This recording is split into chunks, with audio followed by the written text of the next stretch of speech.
నమస్తే మిత్రులారా. భరణం ఏ సందర్భంలో చెల్లించవద్దని న్యాయస్థానము ఆదేశాలు ఇవ్వడానికి అవకాశం ఉంటుంది. సో మిత్రులారా, మన దేశంలో హిందూ మ్యారేజ్ యాక్ట్ 1955 అనే చట్టం అమలులో ఉన్నది.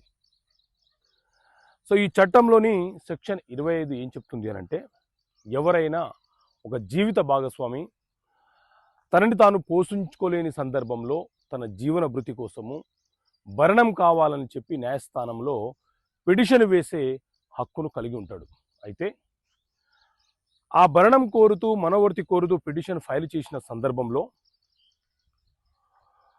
ఎవరైతే భరణం కోరుతూ న్యాయస్థానంలో కేసు వేశారో ఆ వ్యక్తి యొక్క జీవన స్థితిగతులు, ఆ వ్యక్తి యొక్క ఆదాయము, వీటినన్నింటినీ పరిగణంలోకి తీసుకొని ఎంత భరణం చెల్లించాలి అనేది న్యాయస్థానము ఏకకాల పద్ధతిలో చెల్లించాలా లేకపోతే వాయిదాల పద్ధతిలో చెల్లించాలా అనే అంశాన్ని కూడా నిర్ణయిస్తుంది.